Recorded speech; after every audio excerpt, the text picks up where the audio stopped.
I had just moved to my current flat in Rains Park, southwest London, and was still fairly unfamiliar with the area. Now my current bosses and supervisors know that I am still fighting a losing battle with the underwhelming reliability of Southwest trains, and as a result have less than reliable timekeeping when it comes to arriving to work on time. A battle I had hoped to circumvent with the purchase of a bicycle. Sadly though, all too often the London weather and my inherent idleness jointly conspire to once again force me to take the trains to and from work. While some people are more than aware that the trains keep me from arriving at work on time, not many of you are aware of the troubles I have returning home. That is to say, I have many a time found myself stuck at Clapham Junction with no train to take me back to Rains Park. In these circumstances, I have to take a bus to Wimbledon Common and walk the remaining 3 miles on foot. It is actually quite a pleasant walk. London doesn't have many hills. If I walk along the Ridgeway, you can actually occasionally catch a nice view. True, it is of Croydon, but a nice view nonetheless. Now, to call Wimbledon Village a privileged area would be an understatement. The driveways are home to sports cars and luxury utility vehicles. So you can imagine I have very uneventful walks home. I rarely see anyone on the trip, about from the odd older couple, perhaps walking home after a late dinner party, or even a person walking their dog. The neighborhood is quiet, and it gets to bed early. And that night was just like the others, initially. I had gotten off the bus at the War Memorial, walked through the village center, and turned onto the Ridgeway. My phone's batteries had died somewhere between Wandsworth and Southfields, so I had to do the walk without music, and this always made the walk seem longer. My usual practice was to walk along and look at the houses, try and guess what the people that lived in the houses would be like. Fast car, business types, SUV and toys still in the front yard, larger family. That kind of thing. I was playing my game and decided to have a cigarette. So I stopped.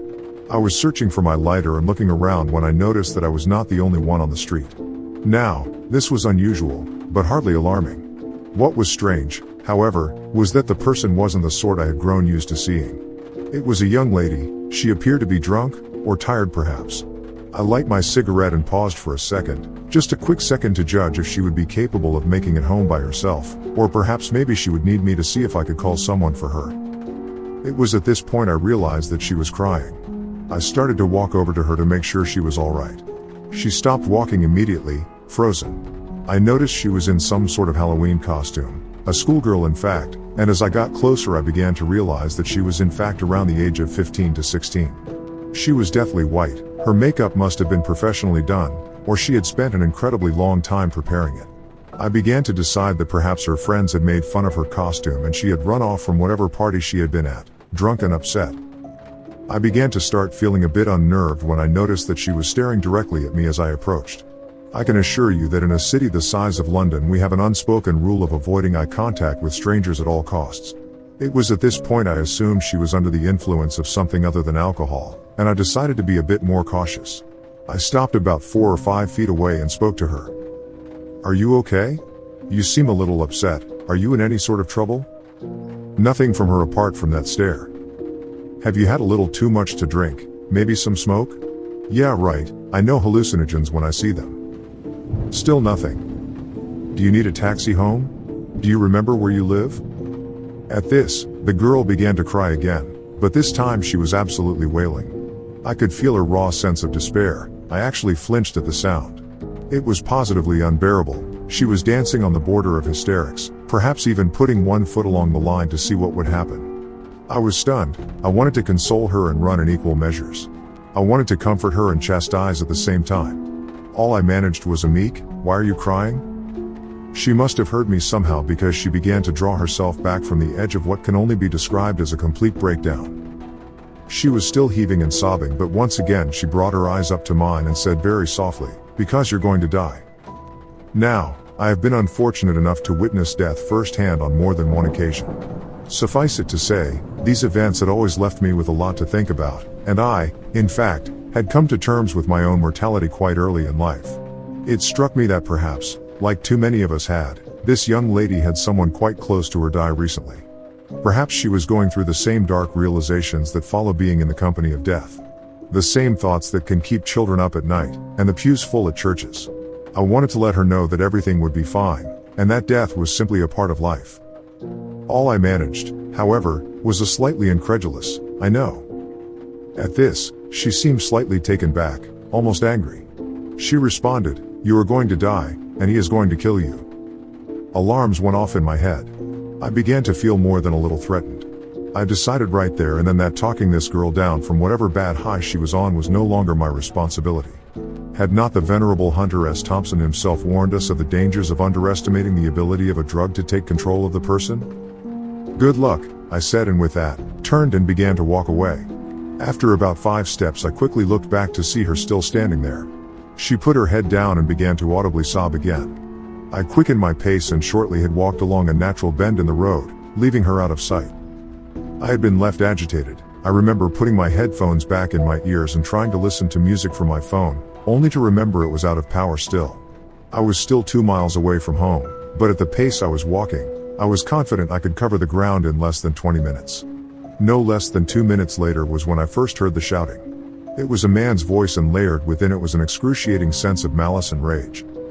"I am coming for you," the man screamed. I couldn't quite place where the voice had come from, but it seemed as though he was at some distance behind me, on the same road, possibly from where the girl had been. I immediately realized that I was to be the victim of some sort of Halloween prank. I didn't, however, slow down. I imagined that this was the point when I was supposed to get scared and begin to run, and I was determined not to play along. Again the man yelled, yet this time it seemed to come from significantly closer. "I hate you," he bellowed. Now the voice had seemed to have come from somewhere quite close behind me. That is to say, at that volume, I would have expected to have seen the man addressing me, but I was still very much alone on the street. I was also walking quite fast, so the person yelling at me must have run quite fast. Yet I had not heard any other footsteps. There was obviously more than one prankster, and they had hidden along points on the street. I quickly decided to be rather a poor sport and cut off the main road down Thornton Road at the Swan Pub. I hate to admit that their practical joke had gotten the better of me, and I did not want to see what they had in store for me next.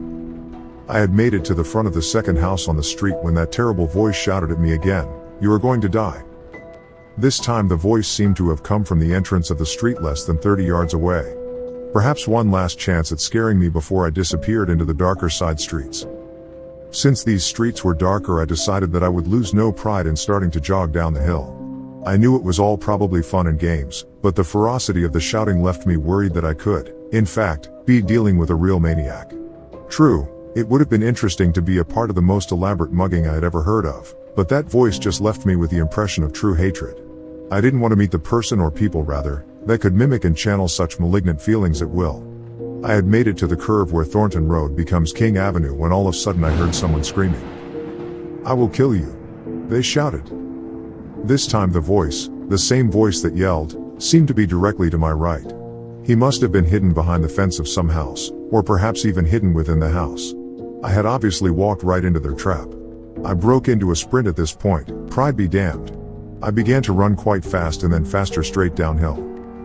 At this point, I was actually beginning to panic. My mind was playing terrible tricks on me. It seemed as though the voice was all around me, constantly yelling, constantly screaming. Up ahead was the main road, Warple Road to be precise, and it was well lit and busy. I could hail a cab and be home in minutes. But the voices, the immensity of their rage, was inescapable. "I hate you," they screeched. "You coward. Die, die, die." Every second, all around me, the adrenaline must have been heightening my every sense. I admit I was scared, and it seemed as though for some reason that terrible voice was booming off every surface on the street. It felt as though I was simultaneously running away and into that mad rage. The words felt like gusts of a terrible hot wind, pushing its venomous anger at me. I couldn't take it anymore. The voice seemed to make me share that same intense anger. I thought to myself, am I the one shouting?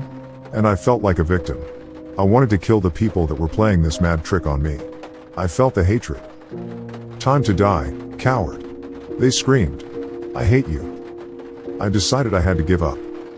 In one quick moment, I decided I would stop running as fast as I could and have a cigarette and wait for these people to show themselves. Come what may, I needed answers. And a smoke. I quickly stopped my run and spun around. The car beeped as it raced past exactly where I would have run to had I not stopped that exact moment. I felt its air pocket ruffle the back of my hair as it sped past. In my blind panic, I had run past the sidewalk of the main road and onto the actual road. I had avoided running blindly into the road and being run down by inches. I looked up the road I had come from, Darkness, silence. Whoever had been up there was now gone. I light my cigarette and took a few moments to calm down. Smoking had saved my life that day, friends. I went home after that. Nothing more happened to me. But as I was standing there trying to calm down, working through the panic and adrenaline, I seemed to remember I felt like I heard a soft whisper, perhaps just my imagination. I thought I heard a girl's voice softly saying, "Not such a coward after all."